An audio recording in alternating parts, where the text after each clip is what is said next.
Suite au texte qu'on a lu ce matin, ça semble être un peu décourageant. Parce que ça dit que plus que le péché va augmenter, plus que l'amour du plus grand nombre va se refroidir, parce qu'on ne sera plus capable de composer avec les problèmes et les difficultés qu'on va vivre. Alors, je crois que ça prend au moins 2 petites histoires pour rétablir un peu les choses. Il y avait 3 jeunes qui essayaient de dire comment que leur père était quelqu'un d'important. Le premier a dit « Hey, mon père, il connaît le maire du village. » Ouais, c'est bon. Le deuxième, il dit « Ben moi, mon père, il connaît le premier ministre du Québec. » Wow, c'est pas mal mieux. Le troisième a dit « Ben moi, mon père, il connaît Dieu. » Et les 2 autres ne savaient plus quoi dire. Et ça me fait penser à toute une équipe qui s'était réunie parce qu'ils avaient entendu parler que dans une île, il y a des changements extraordinaires qui s'étaient passés. Les gens, c'était des cannibales. Ils avaient dit, on ne reconnaît pas ce monde-là, mais on ne prendra pas de chance. On va partir avec toute une équipe de personnes qui sont des professionnels, qui sont capables d'analyser la situation. On va même avoir des théologiens. Puis on veut savoir c'est quoi, pourquoi est-ce qu'ils ont un changement comme ça dans leur vie. Alors, ils sont partis même avec des fusils au cas où. Ils ne voulaient pas finir dans un chaudron, évidemment.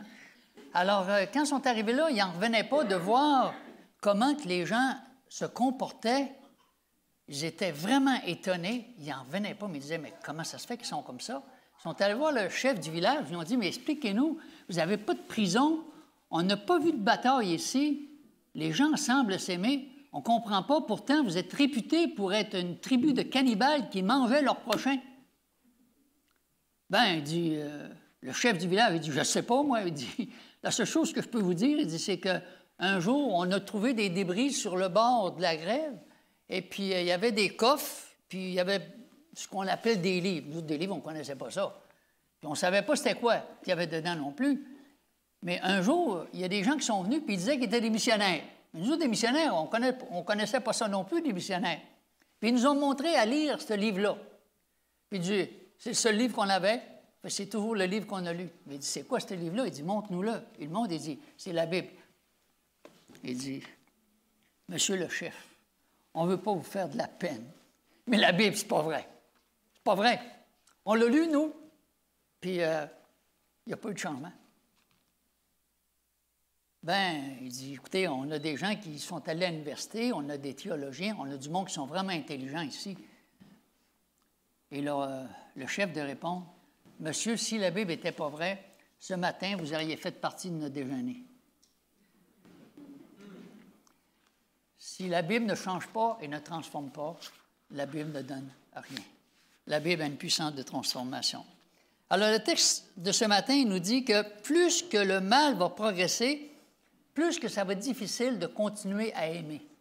C'est facile d'aimer quand tout va bien, mais quand les difficultés s'accumulent, les problèmes arrivent, c'est difficile d'aimer. On est des humains, puis on ne peut pas dire que c'est facile. Mais ça brise toujours le cœur de voir des frères et des sœurs dans l'Église qui avaient leur premier amour, qui avaient découvert Jésus, mais qui se sont refroidis et qui ne sont pas là. Ça nous fait de la peine. Alors Dieu nous a donné un médicament céleste pour ne pas que cela arrive. Et c'est ce médicament qu'on va voir ce matin, que Dieu nous donne et que Dieu veut donner à chaque individu. Prions. Seigneur, tu nous dis qu'on a abandonné notre premier amour. Mais pourtant, toi, tu as une solution pour chacun d'entre nous. Nous prions ce matin qu'au travers de ton Saint-Esprit, tu puisses t'adresser à chacun de nos cœurs et qu'on puisse recevoir ce médicament venant de ta part comme étant une bénédiction et un précieux conseil pour nous aider à traverser les problèmes et les difficultés de la vie. Au nom de Jésus, on t'en prie. Amen. Apocalypse, on va se tenir beaucoup dans Actes des apôtres et dans l'Apocalypse. Alors, prenons Apocalypse chapitre 1.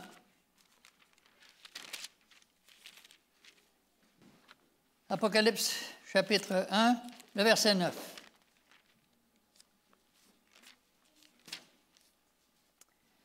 Moi, Jean, votre frère, et qui est part avec vous à la tribulation et au royaume et à la persévérance en Jésus, j'étais dans l'île appelée Patmos à cause de la parole de Dieu et du témoignage de Jésus. Pourquoi est-ce que l'apôtre Jean s'est retrouvé prisonnier sur une île? Une petite île de rien du tout. Et pourquoi est-ce qu'il a été persécuté, l'apôtre Jean? L'empereur Domitien, à ce moment-là, ne pouvait pas supporter l'existence d'une religion qui n'accordait pas à la puissance romaine la première place. Alors, il a décidé de se débarrasser et de faire taire la voix du dernier apôtre qui parlait de Jésus. Cet apôtre, c'était l'apôtre Jean, qui s'est retrouvé sur l'île de Patmos. L'île de Patmos, elle est située environ à 80 km de l'Asie mineure, 80 km de la Turquie. C'est une toute petite île. Alors, Jean a été déporté là parce qu'on se débarrassait des pires criminels. Alors, l'apôtre Jean, on ne pouvait plus le supporter. Imaginez-vous la puissance romaine qui a peur de quelqu'un qui parle de Jésus. Et on veut s'en débarrasser parce qu'il est une menace pour la puissance romaine. C'est fou. Imaginez-vous que Jean est tout seul. Il est vieux, probablement même plus vieux que moi, tout seul sur une île, coupé de ses frères. Qu'est-ce qui devait se passer dans sa tête? Est-ce que Dieu m'a oublié quelque part sur cette île? Qu'est-ce que je fais sur une île? Je ne sers plus à personne. Comment est-ce que je peux être utile? Complètement démuni. Et pourtant, toutes ces questions qui se posent, je ne sais pas c'est quoi qui devait se passer dans sa tête. Mais je sais une chose, c'est que l'apôtre Jacques avait été décapité, l'apôtre Pierre avait été crucifié, Paul avait péri aussi sous la hache. Qu'est-ce qui devait se passer dans son cœur? Est-ce que Dieu m'a oublié quelque part? Et c'est alors que sa prison va s'illuminer d'un éclat plus brillant que le soleil. Il va recevoir une extraordinaire vision, la plus extraordinaire de toutes les visites. Il va avoir la visite de qui? De Jésus. Alors, il va essayer d'expliquer avec des mots humains qu'est-ce qu'il va voir. On retrouve ça dans Apocalypse, chapitre 1, à partir du verset 1, à partir du verset 12. Prenons peut-être à verset 10. « Je fus ravi en esprit au jour du Seigneur, et j'entendis derrière moi une voix forte, comme le son d'une trompette, qui disait, « Ce que tu vois, écris-le dans un livre. Envoie-le aux 7 églises, à Éphèse, à Smyrne, à Pergame, à Thyatire, à Sardes, à Philadelphie et à l'Odyssée. » Je me retournai pour connaître quelle était la voix qui me parlait, et après m'être retourné, je vis 7 chandeliers d'or, et au milieu des 7 chandeliers, quelqu'un qui ressemblait à un fils d'homme, vêtu d'une longue robe, ayant une ceinture d'or sur sa poitrine. Sa tête et ses cheveux étaient blancs, comme de la neige blanche, comme de la neige. Ses yeux étaient comme une flamme de feu. Ses pieds étaient semblables à de l'airain ardent, comme s'il eût été embrasé dans une fournaise, et sa voix était comme le bruit de grandes eaux. Comment est-ce que tu fais pour expliquer une vision de Dieu où Jésus se trouve dans le sanctuaire, dans le lieu saint, en présence du Saint-Esprit? Et c'est remarquable de voir que Dieu se tient au milieu de ces 7 églises parce que le chandelier, il est constamment présent. Alors la présence de l'Esprit est constamment avec ceux qui font partie du peuple de Dieu. 50 ans se sont passés. Alors peut-être que le découragement est tout près. Dieu vient se révéler et va lui dire les vérités les plus extraordinaires pour la fin des temps. Dieu ne l'avait pas oublié. Et c'est quoi sa réaction après avoir vu cela? Il tombe comme mort. Il est complètement anéanti, il n'y a plus de force. Et c'est Dieu qui doit le prendre par la main pour le relever parce qu'il n'est plus capable de rien faire. Il se sent complètement anéanti. Et on retrouve la même chose dans Daniel, chapitre 10. Daniel a exactement la même définition de Dieu. Il a exactement la même réaction que l'apôtre Jean a eue. Et là, Jésus va répéter une seconde fois, maintenant tu dois écrire. Tu dois écrire tout ce que tu as entendu, tout ce que tu as vu, il faut que tu l'écris. 7 lettres, 7 messages, 7 prescriptions, 7 médicaments pour recevoir les instructions de Dieu pour la fin des temps. Ces messages sont pour la fin des temps. Après l'Apocalypse, il n'y a plus d'autre chose, c'est fini, hein? C'est terminé. Alors, on n'est pas rendu dans les orteils, on est rendu dans le bout des ongles des orteils. des messages qui sont aussi utiles aujourd'hui que dans ce temps-là.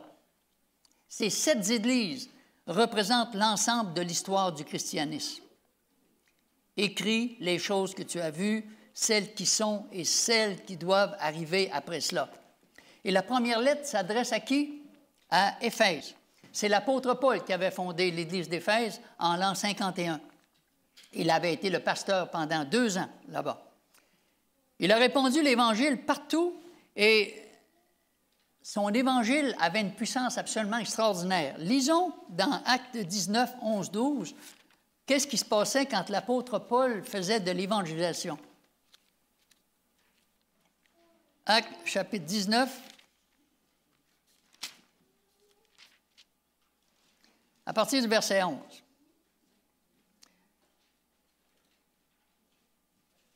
Et Dieu faisait des miracles ordinaires. C'est marqué quoi? Dieu faisait des miracles extraordinaires par les mains de Paul, au point qu'on appliquait sur les malades des linges ou des mouchoirs qui avaient touché son corps, et les maladies les quittaient et les esprits malins sortaient. Quand tu prêches l'Évangile avec cette puissance-là, il y a certainement quelque chose qui est en train de se passer. Paul était rempli du Saint-Esprit et Dieu l'utilisait. Alors, remplis du Saint-Esprit, ces chrétiens et ces croyants partageaient le Christ à qui voulait l'entendre. Éphèse, ça s'appelle comment aujourd'hui? Istanbul. On voit sur la carte Istanbul. C'est là qu'était Éphèse. Istanbul, c'est la plus grande ville de la Turquie, avec 15 millions d'habitants, qui est à 99% musulmane.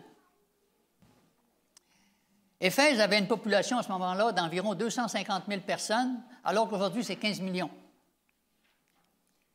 Et Éphèse, c'était la fierté des Romains parce qu'elle était la capitale de l'Asie mineure. Quand on pense à la Turquie est vraiment riche d'histoire. Je suis allé voir un peu. La Turquie a abrité des Assyriens, des Hittites, des Perses, des Grecs, des Ottomans, des Romains, le judaïsme, le christianisme et l'islam. C'est incroyable. Présentement, en Turquie, en 2022, il y a eu 30 millions de personnes qui ont visité la Turquie. Tellement qu'elle est riche d'histoire. Elle a aussi des belles plages, évidemment, mais c'est remarquable de voir comment cette ville-là s'est développée.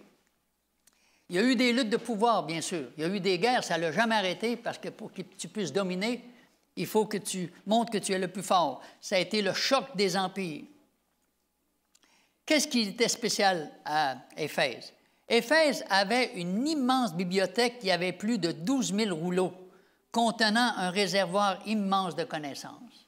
Vous voulez savoir comment est-ce qu'on est intelligent?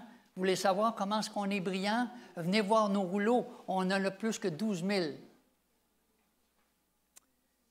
Le temple de Diane, ou d'Artémis en grec, était une des 7 merveilles du monde. Ce temple pouvait contenir 25 000 spectateurs.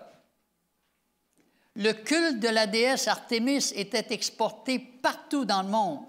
Ce temple, avec ses 120 colonnes, remplissait d'orgueil les adorateurs de la déesse Diane. Partout dans le monde, les gens savaient qu'est-ce que c'était. Et les gens étaient émerveillés de voir la splendeur quand tu rentrais à l'intérieur. Et aujourd'hui, si vous allez à Istanbul, vous êtes capable de visiter cela. Les vestiges sont encore là. Alors, ceux qui disent que la Bible, ce n'est pas vrai, c'est seulement des histoires, les archéologues disent que ces gens-là sont malhonnêtes intellectuellement. Parce qu'ils ont toutes les preuves devant eux, mais ils refusent d'accepter que ce que la Bible dit, c'est vrai. Oui, les gens étaient tellement fiers de ce temple-là. 120 colonnes, c'est merveilleux. Mais ce temple rapportait aussi beaucoup, beaucoup d'argent. Parce qu'on y fabriquait une foule d'objets se rapportant au temple, et cela faisait vivre beaucoup de commerçants. Voyons ce qui s'est passé à Éphèse, un événement qui a bouleversé toute la population d'Éphèse. On va lire cela dans Actes 19. Actes chapitre 19. À partir du verset 23. Il survint à cette époque un grand trouble au sujet de la voix du Seigneur. Un nommé Démétrius, orfèvre, fabriquait en argent des temples de Diane et procurait à ses ouvriers un gain considérable. Diane, en grec, c'est Artémis. Il les rassembla avec ceux du même métier et il dit, « Ô homme, vous savez que notre bien-être dépend de cette industrie. Et vous voyez et entendez que non seulement à Éphèse, mais dans presque toute l'Asie, ce Paul a persuadé et détourné une foule de gens en disant que les dieux faits de main d'homme ne sont pas des dieux. » Comment tu peux dire une chose comme ça? Le danger qui en résulte, ce n'est pas seulement que notre industrie ne tombe en discrédit, c'est encore que le temple de la grande déesse Diane ne soit tenu pour rien, et même que la majesté de celle qui est révérée dans toute l'Asie et dans le monde entier ne soit réduite à néant. Ces paroles ayant rempli de colère, les ayant remplis de colère, ils se mirent à crier, « Grande est la Diane des Éphésiens! Grande est la Diane des Éphésiens! » Toute la ville fut dans la confusion. Ils se précipitèrent tous ensemble au théâtre, en entraînant avec eux Gaius et Aristarque, Macédoniens compagnons du voyage de Paul. Mais Paul voulait se présenter devant le peuple, mais les disciples en empêchèrent. Et quelques-uns, même des Arcyriaques, disent, qui étaient ses amis, envoyèrent vers lui pour l'engager à ne pas se rendre au théâtre. Les uns criaient d'une manière, les autres criaient d'une autre manière, car le désordre régnait dans l'assemblée. Et la plupart ne savaient même pas pourquoi ils s'étaient réunis. Une gang de fous qui sont en train d'adorer. Quoi et qui? Alors, on fit sortir de la foule Alexandre, que les Juifs poussaient en avant, et Alexandre, faisant un signe de la main, voulait parler au peuple. Mais quand il reconnut qu'il était un Juif, tous, d'une seule voix, crièrent pendant près de 2 heures, « Grand est la Diane des Éphésiens. » Cet événement a bouleversé les cérémonies du temple. Une foule qui est prise d'une hystérie collective. Ce sont les hurlements d'une foule qui est en délire. Pendant 2 heures, elle a scandé la même chose. Si quelqu'un répète la même chose pendant 2 heures, nous, ici, on va le faire enfermer. Hein? Je pense qu'il ne pourrait pas peut-être rester en vie longtemps. La majorité ne savait pas pourquoi il était là. Alors, ça nous montre qu'une foule, ça ne réfléchit pas. Une foule se laisse emporter par l'excitation et l'émotion. Comment l'apôtre Paul pouvait-il se permettre de remettre en question leur croyance qui était si importante pour eux? Un peu partout dans le monde, il y a des gens qui disent que Marie, c'est la mère de tous les vivants. Et j'ai entendu des personnes dire que si quelqu'un ne croit pas en Marie, il ne mérite pas de vivre. Ça veut dire qu'il ne reconnaît pas la mère de la terre, il ne reconnaît pas sa mère du ciel. Il ne mérite pas de vivre. Et pourtant, comment peut-on s'opposer à cela alors que le pape, les cardinaux, les évêques, les prêtres et des millions de personnes croient à Marie et qui sont certains que Marie est la reine du ciel? Comment est-ce qu'on peut se laisser laver le cerveau à ce niveau-là? Heureusement que c'est le secrétaire de la ville qui a remis un peu les choses en place en expliquant qu'il n'y était pas un danger puis une menace. Alors, c'est le secrétaire, Dieu s'est servi du secrétaire de la ville pour ramener la foule à la raison. Alors, nous aussi, bien souvent, on peut être un peu mélangé avec ces histoires, ces différentes croyances de notre époque, mais si on ne se réfère pas à la parole de Dieu, on n'ira nulle part. La lettre de l'Église d'Éphèse, c'est le message du Christ aux chrétiens de cette ville qui ont fini par se laisser influencer par des fausses croyances et de donner aux vrais croyants le remède pour rester ferme. Lisons cela maintenant dans Apocalypse chapitre 2. Apocalypse chapitre 2, à partir du verset 1 jusqu'à 3.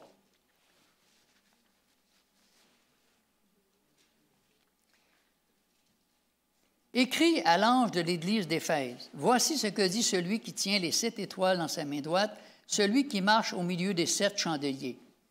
Je connais tes œuvres, Je connais ton travail et ta persévérance, et je sais que tu ne peux pas supporter les méchants, que tu as éprouvé ceux qui se disent des apôtres, mais qui ne sont pas des apôtres, et que tu les as trouvés menteurs, et que tu as de la persévérance, que tu as souffert à cause de mon nom, et que tu n'étais point lassé.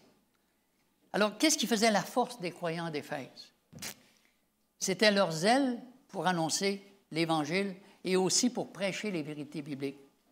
Ils dénonçaient ceux qui prétendaient être des disciples et des apôtres, mais qui ne l'étaient pas vraiment, qui faisaient seulement semblant. Ils savaient discerner la vérité de l'erreur. Est-ce que ça nous ressemble un peu? Nous qui étudions la parole de Dieu, on veut bien discerner la vérité de l'erreur et pas se laisser avoir. Il y avait aussi les Nicolaïtes. C'était quoi la doctrine des Nicolaïtes? Alors, les autres, ils affirmaient qu'il suffisait de croire en Jésus-Christ, que la foi est suffisante et qu'on n'a pas besoin d'obéir à la loi de Dieu parce qu'en mourant sur la croix, Dieu a aboli la loi. Beaucoup de gens croyaient ça. Alors, les commandements de Dieu, ça ne remonte pas d'aujourd'hui, qu'on n'y croyait pas, qu'on n'était pas obligé, qu'ils étaient abolis à la croix. Et encore aujourd'hui, il y a des millions de chrétiens qui croient que les commandements de Dieu ont été abolis. La Bible était pour les croyants d'Éphèse leur livre de référence. Ils refusaient les compromis. Même si on les persécutait, ils restaient fidèles à Dieu. Ils persévéraient malgré les souffrances qu'on leur faisait subir. Et Paul avait averti que, après, quand il s'en irait, qu'il y a quelque chose qui allait se passer au sein de l'Église. On retrouve cela dans Actes des Apôtres, chapitre 20. Actes des Apôtres, chapitre 20, le verset 17, qui nous dit que Paul était vraiment à partir d'Éphèse. Cependant, de Millet, Paul envoya chercher à Éphèse les anciens d'Église, et lorsqu'il fut arrivé vers lui, il leur dit, et là on continue à partir du verset 28, alors que Paul sait qu'il va mourir. Voici son testament. Prenez donc garde à vous-même et à tout le troupeau sur lequel le Saint-Esprit vous a établi évêque, pour paître l'Église du Seigneur qui s'est acquise par son propre sang. Mais je sais qu'il s'introduira parmi vous, après mon départ, des loups cruels qui n'épargneront pas le troupeau, et qu'il s'élèvera du milieu de vous des hommes qui enseigneront des choses pernicieuses pour entraîner les disciples après eux. Veillez donc, vous souvenant que durant 3 années, je n'ai cessé, nuit et jour, d'exhorter avec larmes chacun d'entre vous.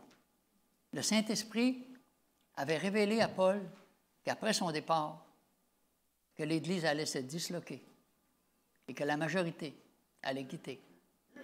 Mais Dieu avait pourtant donné un remède absolument extraordinaire. Qu'est-ce que Dieu nous dit? C'est quoi notre problème? Dans Apocalypse, on revient encore. Apocalypse chapitre 2, versets 5 et 6. À partir du verset 4. Mais ce que j'ai contre toi, c'est que tu as abandonné ton premier amour. Souviens-toi donc d'où tu es tombé, repens-toi et pratique tes premières œuvres, sinon je viendrai à toi, j'ôterai ton chandelier de sa place, à moins que tu te repentes. Wow! Tu as abandonné ton premier amour. Et il semble que tous les membres d'Église ne se rendent même pas compte qu'ils ont abandonné leur premier amour. Personne ne s'est rendu compte. Comment est-ce qu'on fait pour savoir qu'on a perdu notre premier amour? Lorsqu'ils avaient découvert le Christ, qui avait goûté au pardon de Dieu, ils étaient remplis d'amour et de reconnaissance. Mais au fil du temps, l'amour s'était refroidi. C'est un peu comme dans un couple. Au début, là, dans un couple, quand on se fréquente, on est tellement gentil. C'est incroyable. On est tellement attentionné. Wow! Moi, j'ouvrais la porte de mon auto à mon épouse, à ma blonde à ce moment-là, pour rentrer dans l'auto. Et quelques années après, elle était chanceuse. Si l'autre pied était rendu à l'intérieur de l'auto, j'étais déjà parti. Alors, on s'aperçoit que graduellement, bien souvent, notre amour peut décroître. Oui, au début, on cherche toujours à se faire plaisir, à faire plaisir à l'autre. C'est une joie de faire ensemble des activités. On veut toujours être ensemble. Tout semble facile. L'amour aplanit les difficultés. Et c'est bizarre, on ne voit quasiment pas les défauts des autres. Mais ça va changer, hein? On se respecte et on se parle avec douceur. Rien ne peut nous empêcher de se voir. Peu importe la tempête de neige, je sautais dans mon auto, puis même il disait « Restez chez vous, pas question, je vais voir ma blonde. » Quand on est en amour, quelle folie qu'on peut faire! On est en amour. L'amour franchit tous les obstacles. Mais, il y a toujours un mais. Et c'est ça qui a été fatigant un peu. Après un certain temps, on répond mal, et même des fois, on peut être polisson. On s'irrite facilement. On découvre des défauts qui nous tombent vraiment ses nerfs, des choses qu'on ne voyait pas avant. Et là, la vie devient difficile. Alors, quand ça arrive que vous êtes prêt à divorcer 6-7 fois dans la même journée, ce n'est pas un bon signe. Ça veut dire que les choses vont mal. On s'obstine et on veut absolument avoir raison. Et la vie de couple en prend un coup. Alors, qu'est-ce qu'on fait? On se fait une carapace, on devient indifférent et la tiédeur s'installe. On n'a plus les mêmes petites attentions parce qu'on a perdu notre premier amour. C'est la même chose. Quand on est en amour avec Dieu au début, on a tellement hâte d'aller à l'Église. Wow! Hey, c'est sûr qu'on n'arrivera jamais en retard. On a hâte d'être là. Hey, on va y rencontrer Jésus. On se lève tôt. On vient à l'école du sabbat parce qu'on l'a étudié toute la semaine.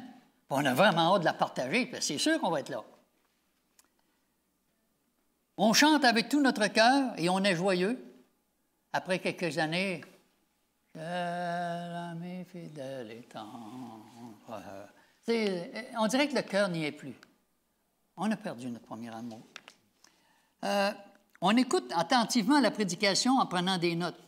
On n'a pas l'idée de jouer avec notre sel, à moins qu'on trouve les versets bibliques dans notre sel. Maintenant, c'est la nouvelle technologie, bien sûr. On n'a pas l'idée de dormir, à moins que tu aies passé toute la nuit debout, puis que l'enfant était malade ou tu souffres d'insomnie. Tu peux dormir à l'église. Mais au début, c'est très rare que je voyais des nouveaux convertis dormir à l'église. Pas du tout. On est tellement excité de recevoir les bénédictions de Dieu et de les partager. C'est notre premier amour. Et quand on perd cet amour-là, on trouve que c'est toujours trop long. Quand ça va finir? Présentement, il est midi. Il y a des églises qu'on est allés, nous autres, les gens disaient « Fini ou pas fini ton sermon à midi, nous autres, on s'en va chez nous, on a faim, on va manger. » Ils se levaient en plein milieu du sermon, puis s'en allaient. Ils avaient perdu leur premier amour. Ils ne s'en rendaient pas compte. Et le problème, c'était le prédicateur. Si tu avais fini à midi et 5, c'est trop tard. Nous autres, c'est midi. C'est tout. Aucune flexibilité. Quand on perd cet amour, on commence à voir les défauts des uns et des autres. C'est drôle. Le monde dans l'Église avait de l'air tellement fin puis tellement gentil. Comment ça se fait qu'ils sont haïssables de même? Comment est-ce que je fais pour aller dans une église d'haïssables comme ça? Ah bien, on devient critique et la vie de l'Église devient un fardeau. On n'a plus envie de servir dans cette Église-là. On vient uniquement pour la prédication et souvent, on préférait rester à la maison parce que ça ne nous tente pas bien de venir. On se refroidit et un jour, on quitte définitivement. Et quand je regarde les centaines de personnes où on a fait beaucoup d'églises, de voir des gens qui étaient dans l'église ne sont plus là, ils ont perdu ce premier amour. Jésus, ça ne leur dit plus rien. Et c'est comme dans un couple. Une des caractéristiques des temps de la fin aujourd'hui, c'est le mariage. À la vitesse avec laquelle les mariages se rompent et que les gens divorcent, c'est inimaginable. Quand les difficultés arrivent, on dirait qu'on n'a plus de patience, on n'a plus de force, on n'a plus la force d'aimer parce que déjà, on vit avec beaucoup de difficultés puis de problèmes. On vient pour la prédication, bien sûr, mais souvent on dit « J'aurais dû aller dans une autre église pour écouter un autre prédicateur. » Vous savez, Jésus, la première fois qu'il a fait son premier sermon à l'église, il a seulement raconté une petite histoire. Il s'est dit, toute l'Église était tellement beau, maudit, qu'ils ont dit, on n'aurait jamais dû inviter ce prédicateur-là, puis ils l'ont pris, puis ils l'ont mis dehors, ils voulaient le tuer. Comment ça se fait qu'on a invité un prédicateur comme Jésus aujourd'hui? Quelle gaffe qu'on a faite. La prédication de Jésus était explosive. Les gens n'ont pas aimé la petite histoire que Jésus leur a racontée. Pourtant, Jésus ne pouvait pas faire d'erreur. Il les aimait, ces personnes-là. Jésus nous connaît mieux que nous-mêmes. Il sait qui nous sommes. Il sait que si on devient des chrétiens à temps partiel, on ne pourra jamais avoir la victoire sur un diable qui travaille à temps plein.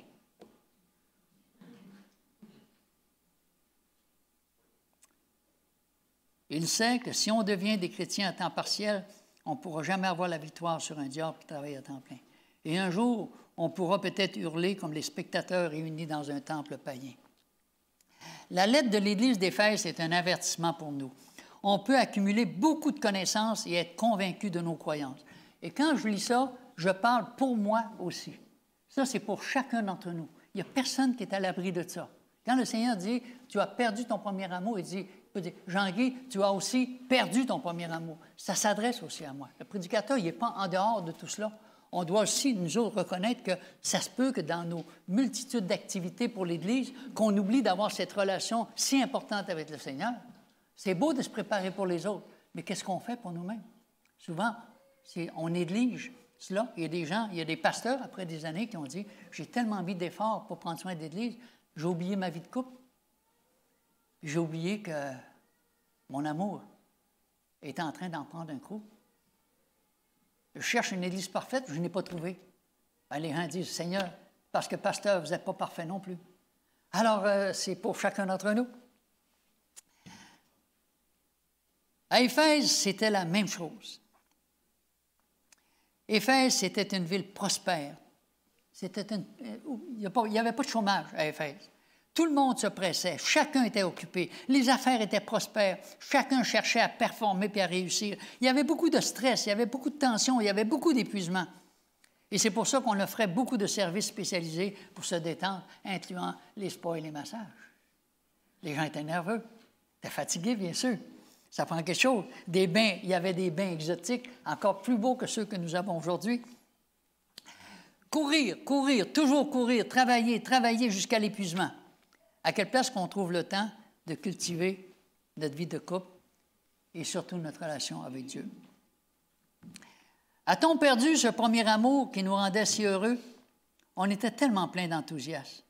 Notre relation avec Dieu était si intense. Et Dieu qui nous dit, tu as perdu ton premier amour. Le pire, c'est qu'on n'en est même pas conscient. Quand tu dis à quelqu'un, comment ça va? Bien, ça va bien, j'ai pas de problème. Ah non? Mais pourtant, tu as perdu ton premier amour. Bien, ça se peut pas, voyons. Ça va très bien dans ma vie. Ah oui? Dieu dit, non, tu as perdu ton premier amour.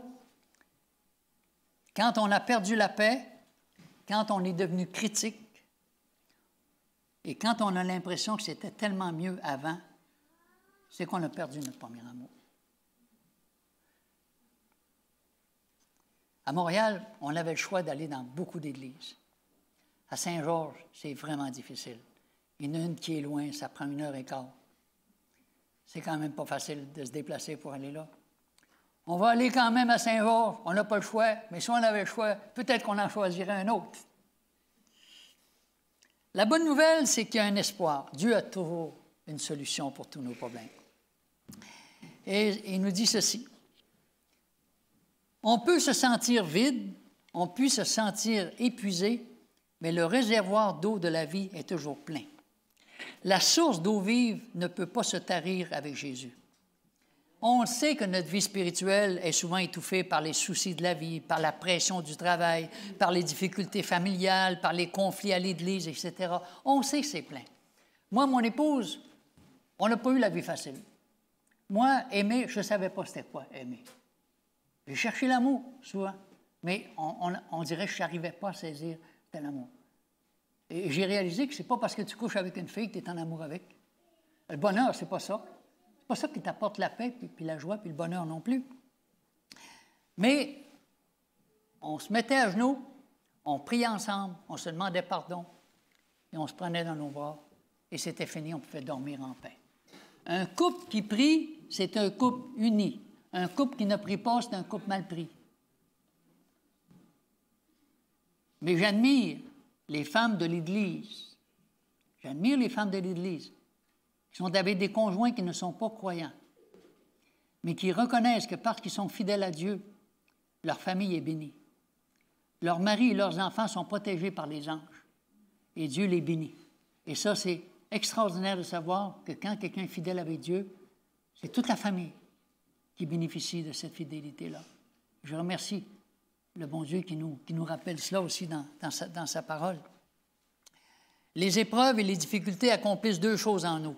Ou ils font ressortir ou le meilleur ou le pire. Les épreuves et les difficultés ont fait de Joseph un homme plein de compassion, de bonté et d'amour. Cependant, pour nous, les êtres humains, malheureusement, les difficultés font beaucoup de mal à beaucoup de personnes.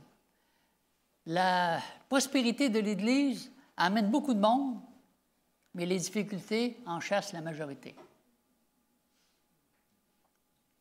C'est une évidence. Deviendrons-nous des gens qui hurlent à tue-tête comme dans le stade de Diane? Dieu est prêt à nous accueillir les bras ouverts lorsqu'on est venu à lui et il est prêt à le faire maintenant. Il est toujours le même Dieu. Dieu ne changera jamais. Tout ce qui est précieux à nos yeux peut être enlevé subitement.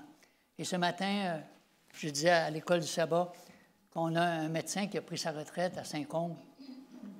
Et puis, on avait manqué d'électricité, c'était le 24 décembre. Et puis, lui, il avait 2 thermopompes pour être sûr qu'il ne manque pas de chaleur. Et puis, il y avait un poêle à bois. Alors, il a dit, je vais faire chauffer le poêle à bois pendant qu'il est allé voir un ami. Et quand il est revenu, sa maison est en cendres. Il ne reste plus rien. Je suis allé la visiter hier. Il n'a rien sauvé. Aucun de ses ordinateurs, tous les objets précieux qu'il avait recueillis lors de ses voyages, tout ce qui était précieux à ses yeux, il n'y a rien pu sauver. Il n'y avait plus rien. La vie, on ne sait pas c'est quoi elle nous réserve. Pourtant, Dieu réserve quelque chose d'extraordinaire pour nous. Pour nous. J'aimerais maintenant terminer par ceci. Si on fait de Dieu la priorité de notre vie, alors nous vivrons une expérience bénie. Et c'est ce que moi et mon épouse, on a expérimenté tout au long de notre vie. J'ai été jeune, j'ai vieilli, on n'a jamais manqué de rien. Dieu nous a bénis d'une façon incroyable. Et on est heureux de voir notre fils Joël et son épouse, qui sont aussi dans l'Église, et qui sont devenus des serviteurs. On remercie Dieu, parce que cette famille-là, elle doit être unie aussi à la famille céleste. Vous êtes pressés, vous êtes stressés, vous êtes anxieux, vous êtes en colère, vous êtes contrariés, vous êtes occupés, vous êtes débordés. Alors, recevons l'invitation de Dieu dans Matthieu 11, 28. Venez à moi, vous tous qui êtes fatigués et chargés, et je vous donnerai du repos. C'est une invitation que Dieu nous fait. Personne ne peut refuser cette invitation que Dieu nous donne. Et je termine avec une merveilleuse promesse. Dieu nous dit que les fardeaux vont s'envoler, les blessures seront guéries et les forces seront renouvelées. Lisons Jérémie 29, 11 à 13, et ce sera mon dernier texte. Jérémie, chapitre 29, 11 à 13.